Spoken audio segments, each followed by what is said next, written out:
Selamat pagi anak-anak. Assalamualaikum warahmatullahi wabarakatuh. Waalaikumsalam warahmatullahi wabarakatuh. Gimana kabarnya hari ini? Baik, Bu. Alhamdulillah. Baik, Bu. Baik, Bu. Kalau gitu, sekarang kita berdoa dulu ya. Yuk dipimpin sama ketua kelasnya Mas Hasto, yuk dipimpin berdoa. Baik, sebelum memulai pelajaran pada pagi hari ini, teman-teman, mari kita berdoa. Berdoa mulai.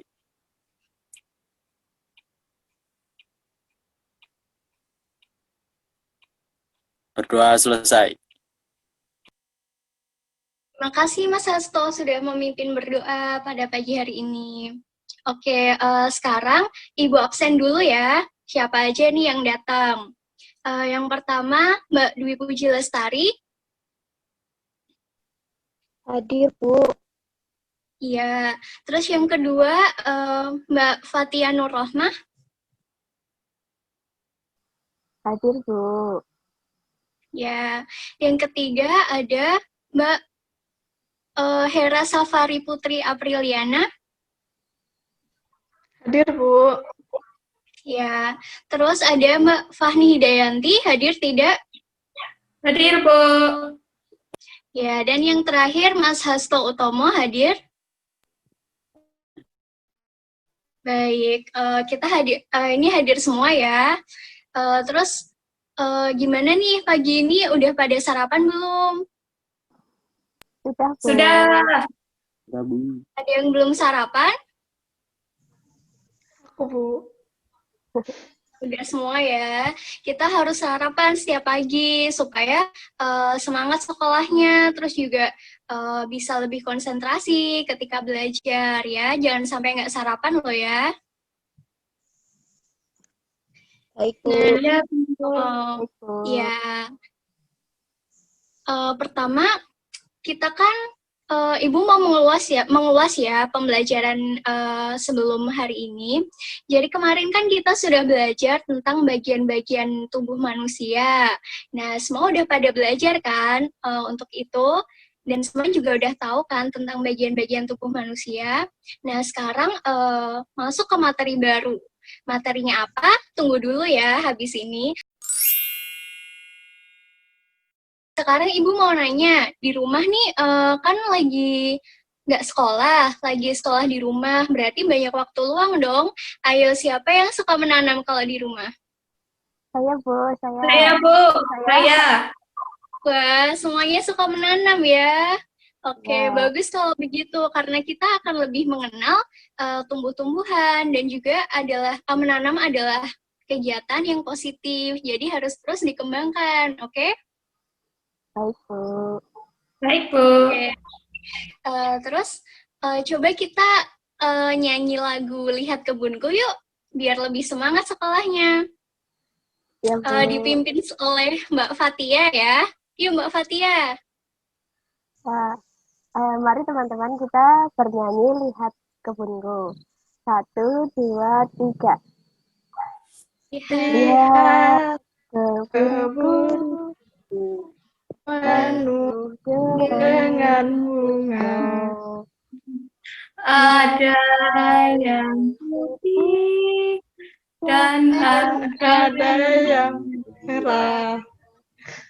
Setiap hari siram siram semua mawar mawar melati semuanya indah. Tepuk tangan buat kita semua. Terima kasih Mbak Fatia sudah memimpin teman-teman yang sama-sama, ini. Bu Guru. Nah, sekarang Ibu mau bertanya, kalian kalau di rumah menanam apa aja sih?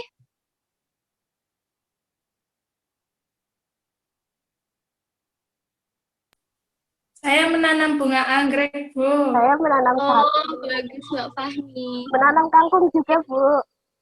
Oh, kangkung juga bisa buat bisa buat makan ya, kangkungnya Iya, dimasak sama ibu. ya, Bagus. Kapan-kapan bisa menanam tumbuhan yang lain juga ya. ya. Nah, terus penasaran kan hari ini kita mau belajar apa? Jadi kita mau belajar tentang bagian-bagian tumbuhan. Ayo, ada yang tahu nggak apa aja bagian-bagian tumbuhan itu? Bu. Iya, silahkan. Ya, mulai dari paling bawah itu ada akar, lalu batang, buah, daun, dan bunga. Iya, pinter sekali Mbak Dwi Puji. Terima kasih atas jawabannya. Yang lain pasti juga sudah tahu ya. Nah, hari ini kita akan belajar tentang bagian-bagian dari tumbuhan. Slide selanjutnya ya.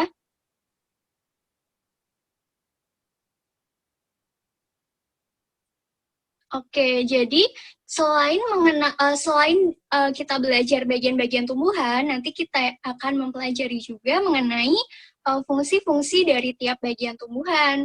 Jadi dari batang, akar, daun, bunga, dan lain sebagainya, masing-masing tentu punya fungsinya dong. Nah, akan kita pelajari habis ini ya. Yuk, selanjutnya.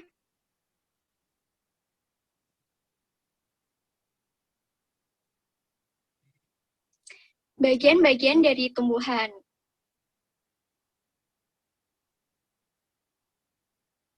Nah, ini dia, ada gambarnya. Jadi ini ada yang paling bawah ada akar, kemudian ke atas lagi ada batang. Nah, terus ada buah, daun, dan juga bunga. Ini merupakan bagian-bagian tumbuhan. Nah, sudah tahu ya kalian, jadi ini adalah struktur lengkapnya. Ada akar, batang, buah, daun, dan bunga. Selanjutnya.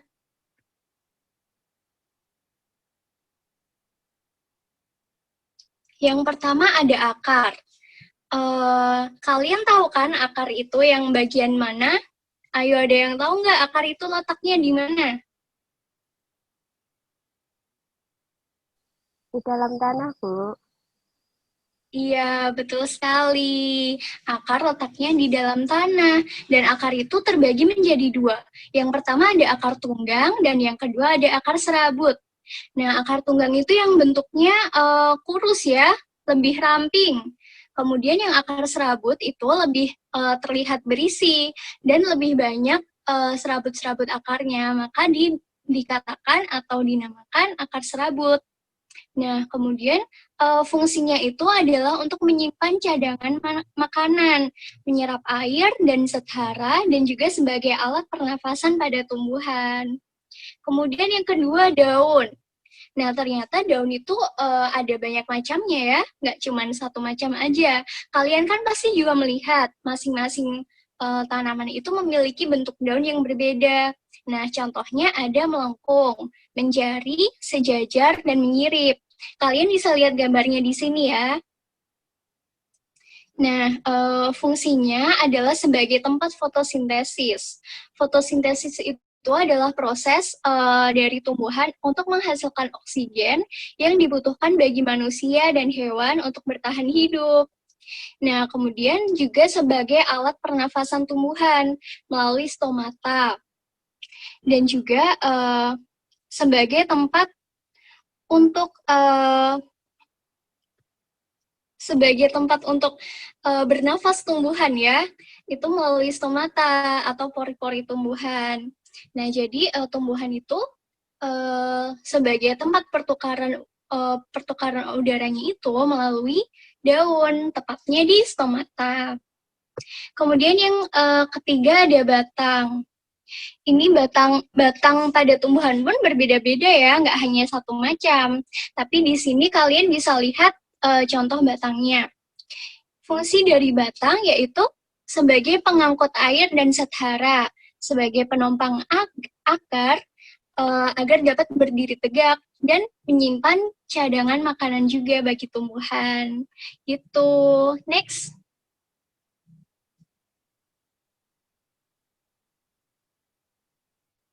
Nah, selanjutnya ada bunga juga. Oke, ini. Nah, bagian-bagian bunga itu ada bermacam-macam. Terlihat banyak ya di sini. Yang pertama ada kepala sari atau benang sari. Oh, beda-beda. Kepala sari atau putik. Kepala sari itu biasa dinamakan putik. Kemudian ada benang sari. Terus ada kepala putik, ada tangkai putik. Nah, juga terus ada bakal biji, ada tangkai bunga, ada dasar bunga, kelopak, dan juga mahkota bunga. Nah, yang biasanya berwarna-warni itu, atau yang biasanya berbagai macam bentuknya itu adalah mahkota bunga. Terus untuk kepala sari dan benang sari itu biasanya adalah sebagai tempat di mana tumbuhan itu bisa bereproduksi. Tempatnya di kepala sari dan juga kepala putik ya. Terus fungsinya itu sebagai alat perkembangbiakan dan sebagai hiasan pada tumbuhan. Makanya tumbuhan itu terlihat indah gara-gara ada bunganya. Kemudian yang kedua ada buah. Buah kan bermacam-macam juga ya, tapi di sini ada salah satu contoh buah. Nah, fungsinya untuk melindungi biji, dapat dijadikan bahan makanan oleh manusia. Jadi, buah itu sangat banyak ya fungsinya, terutama untuk manusia, agar menjaga tubuh manusia itu tetap sehat. Siapa yang suka makan buah? Saya, Bu. Iya, kita harus memperbaiki supaya tubuh menjadi sehat gitu. Terus selanjutnya ada biji. Ternyata biji itu bukan hanya sebuah bola kecil atau sesuatu kecil yang ada pada tumbuhan atau pada buah, tapi di dalam biji juga ada strukturnya. Ini ada contohnya, ada poros embrio, terus ada kotiledon, ada radikula, ada plumula, ada kulit biji. Nah, kemudian biji itu juga dibagi dua loh. Ada yang pertama monokotil dan yang kedua dikotil. Nah, yang atas ini adalah biji dikotil. Kemudian yang bawah ada biji monokotil. Contohnya pada jagung. Nah, ini strukturnya yang biji monokotil, ada jaringan buah, ada kulit biji, endosperma, poros embrio, radikula, kotiledon, plumula, dan seludang. Oke, kalian tahu kan fungsinya biji itu untuk apa? Saya, Bu. Iya, Fungsi silakan. biji itu sebagai bakal tumbuhan baru. Iya, benar. Jadi kalian kan kalau menanam itu dari biji ya. Jadi fungsinya itu untuk sebagai bakal tumbuhan baru, tempat di mana tumbuhan itu akan tumbuh, yaitu dari biji. Next.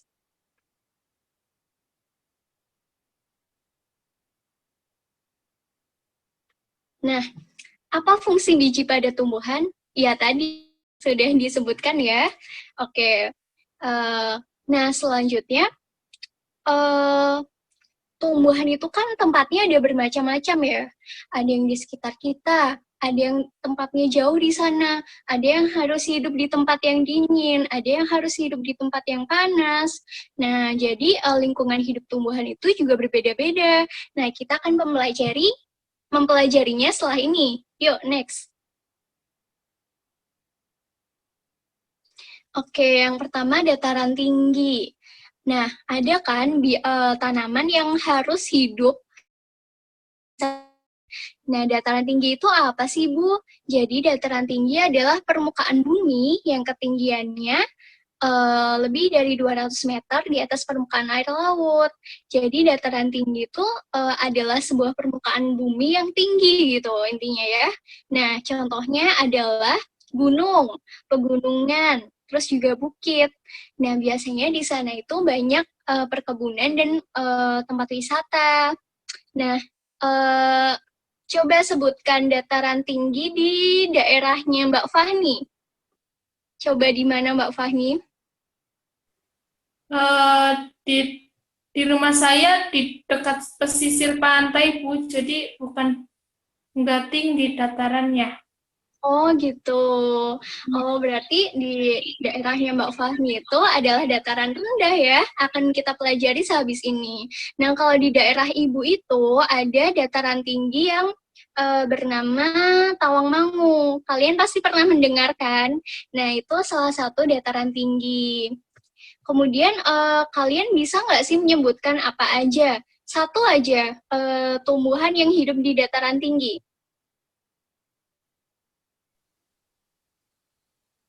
Pohon kubis, Bu. Ya, apa? Kubis. Oh iya, bisa itu. Oke, next.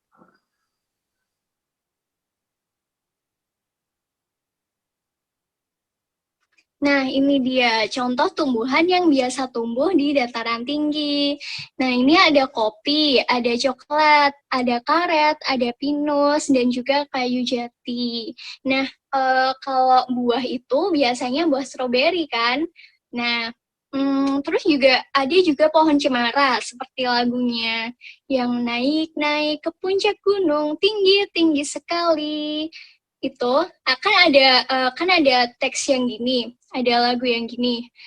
Kiri kanan kulihat saja banyak pohon cemara. Nah, berarti itu menunjukkan bahwa di dataran tinggi atau di pegunungan itu ditumbuhi pohon cemara. Nah, itu contoh-contoh tumbuhan yang hanya hidup di daerah dataran tinggi saja. Next.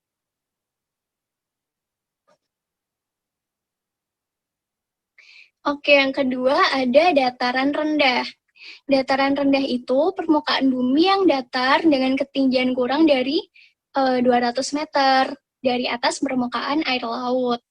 Nah, contohnya di sekitar pesisir pantai seperti di daerah rumahnya Mbak Fahni ya, di daerah Petanahan, itu merupakan contoh dari dataran rendah. Kemudian contoh berikutnya adalah di lingkungan yang permukaannya datar seperti di daerah rumah ibu ya. Terus biasanya berada di daerah perkotaan juga. Nah, di dataran rendah itu cocok untuk pertanian, peternakan, pertumbuhan, dan industri, dan juga beberapa perkebunan seperti kelapa dan tebu. Nah, kalian udah tahu juga kan tentang hal itu? Yuk, next. Ini contoh tumbuhan yang ada di dataran rendah. Nah, ini ada yang sebelah kiri ada pohon pisang. Kemudian yang ke sebelah kanan ada pohon, ada sayur-sayuran ya.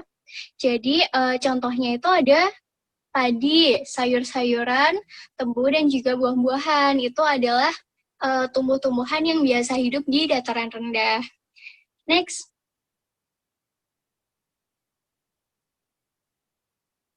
Oke, dari hal-hal yang sudah Ibu jelaskan tadi, kan kalian juga suka menanam ya, berarti kalian harus tahu bagaimana cara merawat tumbuhan supaya tumbuhan kalian itu bisa tumbuh dengan baik dan sehat. Yuk, selanjutnya.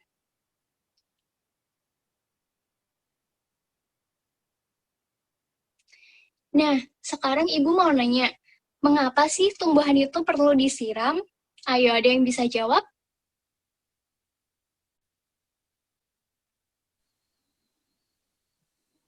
Agar tidak mati, Bu, dan tidak layu. Iya, pinter sekali Mbak Fatia. Jadi tumbuhan itu perlu banget nih siram, karena tumbuhan itu juga membutuhkan air, seperti halnya manusia dan hewan. Tumbuhan itu membutuhkan air untuk proses fotosintesis, seperti yang sudah disebutkan di depan tadi ya.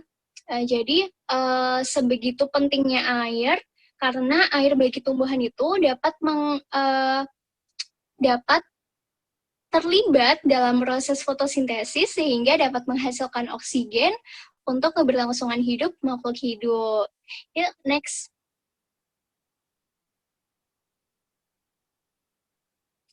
Oke, ini adalah cara merawat tumbuhan dengan baik. Yang pertama, menyiram. kalian kalau punya tumbuhan pasti disirami kan, agar tidak layu dan tidak mati, seperti kata Mbak Fatia tadi. Nah, menyiram itu biasanya dilakukan setiap pagi dan sore hari. Ketika pagi itu ketika matahari sedang terang-terangnya ya, sedang banyak cahaya matahari, sehingga tumbuhan itu menangkap cahaya matahari dengan cukup baik di pagi hari. Nah, soalnya cahaya matahari pun juga berperan dalam proses fotosintesis tumbuhan. Nah, kemudian yang kedua ada memupuk. Memupuk ini pemberian pupuk dan jumlah pupuk harus disesuaikan dengan jenis tumbuhan. Nah, memupuk itu harus dilakukan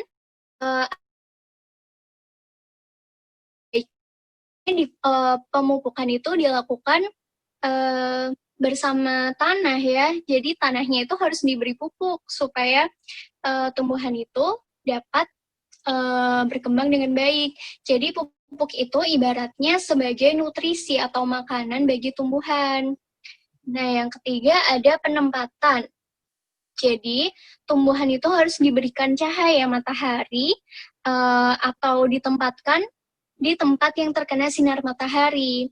Tapi, tumbuhan juga tidak boleh terkena cahaya matahari terlalu banyak, soalnya nanti bisa layu atau daunnya kekuningan, seperti itu. Jadi, intensitas cahaya matahari atau cahaya yang ditangkap oleh tumbuhan ini kebutuhan masing-masing tumbuhan. Selanjutnya,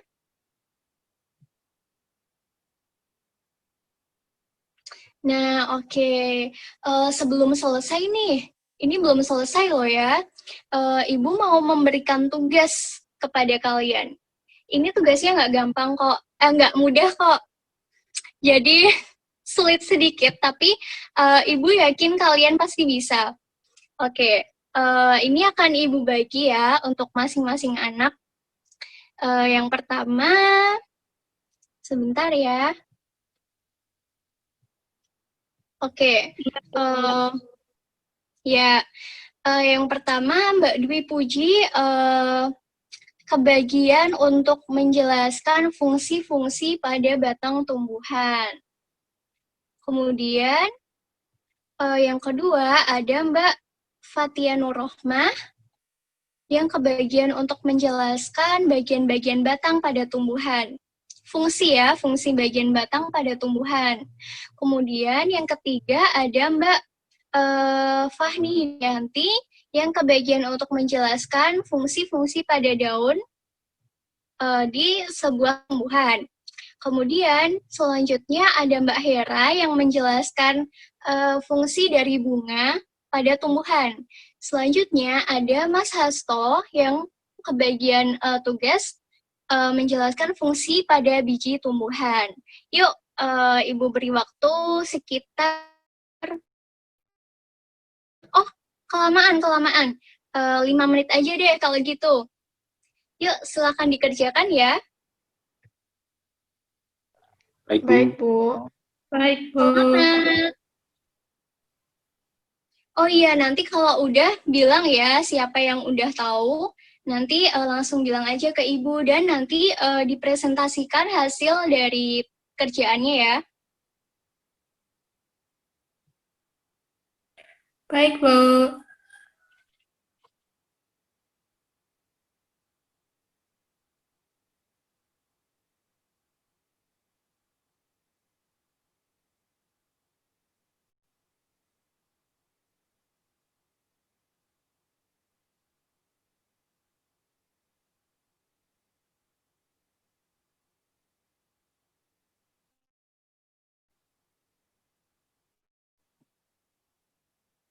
Ayo, ada yang sudah selesai belum?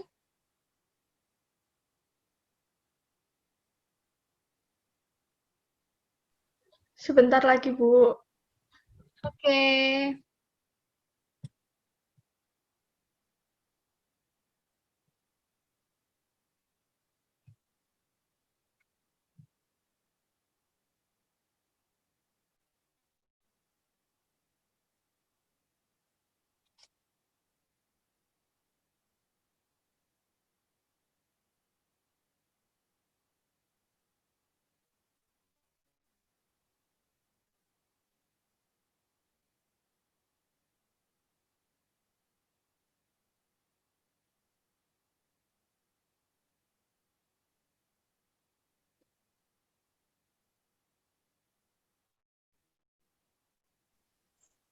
Saya sudah, Bu. Udah hebat Mbak Dwi Puji. Yang pertama ya, nih coba sekarang dipresentasikan hasil dari pekerjaan Mbak Dwi Puji tadi. Yuk. Ya, fungsi dari batang itu bisa digunakan sebagai bahan untuk bangunan, seperti membuat rumah, membuat jembatan, dan lain-lain. Seperti itu, Bu. Oh iya, pintar sekali Mbak Dwi Puji. Benar ya, sesuai yang dikatakan Mbak Dwi Puji tadi. Jadi, teman-teman bisa belajar dari apa yang sudah disampaikan dari Mbak Dwi Puji tadi ya. Oke, selanjutnya ada yang udah lagi? Ada yang udah selesai?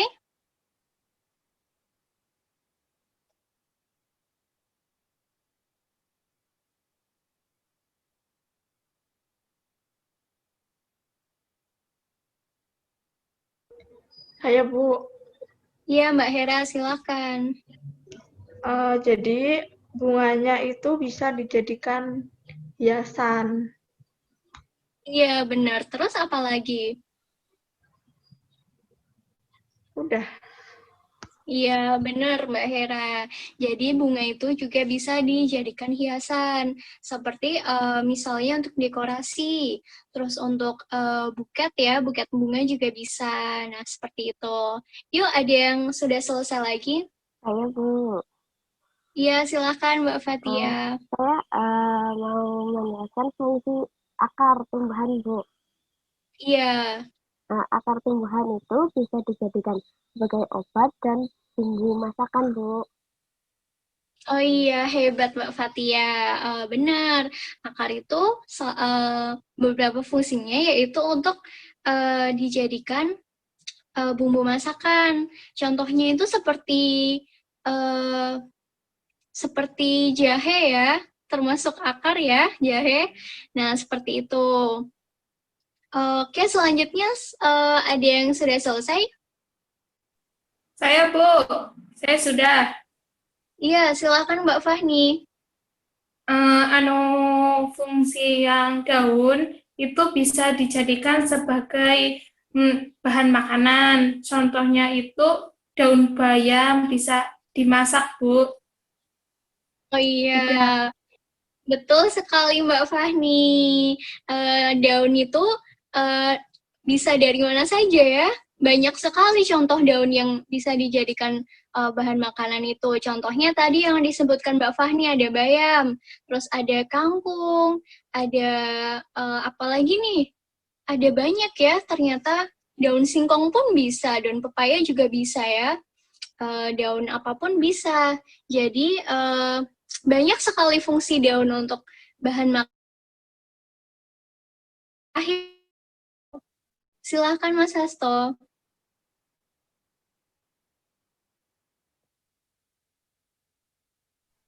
Ya Bu, Ya, untuk biji itu dapat jadikan makanan atau obat-obatan yang sangat sehat Bu. Ya, contohnya ada dari biji wijen atau biji buah delima itu sangat baik untuk kesehatan Bu. Seperti oh itu. iya betul. Iya betul sekali Mas Hasto. Contohnya biji adalah untuk bisa berguna untuk obat-obatan seperti yang disebutkan Mas Hasto tadi. Nah, oke, anak-anak sekarang semuanya sudah paham ya terkait materi yang sudah Ibu sampaikan tadi. Nah, kalau kalian kurang paham atau kurang ada yang dimengerti, bisa langsung ditanyakan ke Ibu. Ada pertanyaan lagi tidak kira-kira? Cukup, Bu. Iya, silahkan. Oh, tidak ada yang bertanya ya? Oh, maaf. Oke. Ya Bu, saya Bu mau tanya Bu.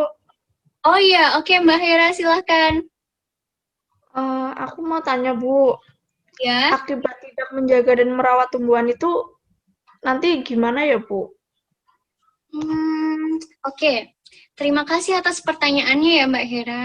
Jadi akibat tidak merawat dan menjaga tumbuhan itu nanti akan tumbuhannya bisa layu atau mati. Seperti tadi, apabila kita tidak menyiramnya, maka tumbuhan tidak bisa mendapatkan kebutuhan atau asupan air. Padahal air itu sangat berguna bagi tumbuhan. Ibaratnya manusia dan hewan saja membutuhkan air, apalagi tumbuhan yang juga sama-sama makhluk hidup, berarti sama-sama membutuhkan air juga. Terus apabila kita tidak memberi pupuk, maka tumbuhan akan kehilangan atau tidak mendapatkan asupan nutrisinya gitu. Manusia dan hewan saja butuh makan. Nah, berarti tumbuhan juga memerlukan makanan, dan makanan itu berasal dari nutrisi makanan itu dapat berasal dari pupuk tersebut. Jadi apabila kita tidak merawat dan memberikan nutrisi pada tumbuhan, maka tumbuhan juga akan layu atau mati. Begitu Mbak Hera. Ada yang mau bertanya lagi tidak?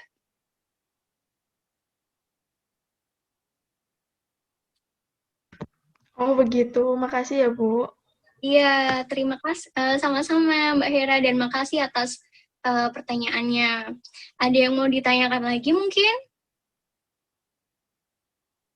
Tidak, Bu. Ini belum, Bu. Oh iya, baik. Kalau begitu, Ibu cukupkan sekian. Dan kurang lebihnya Ibu mohon maaf. Dan kalian juga harus tetap belajar ya di rumah. Untuk kalian, apabila masih ada sesuatu yang perlu diketahui atau kalian belum kepikiran dari sekarang untuk menanyakannya kepada Ibu, nanti bisa belajar sendiri ya di rumah. Kan banyak di internet berbagai macam tumbuhan dan cara merawatnya ya. Jangan lupa belajar dan jaga kesehatan selalu ya. Kalau keluar jangan lupa pakai masker dan membawa hand sanitizer supaya tetap terjaga. Oke, sekarang coba Mas Hasto memimpin berdoa untuk kita pulang ya. Ya, baik Bu. Untuk mengakhiri kegiatan pembelajaran pada kali ini, mari kita berdoa sama-sama. Berdoa mulai.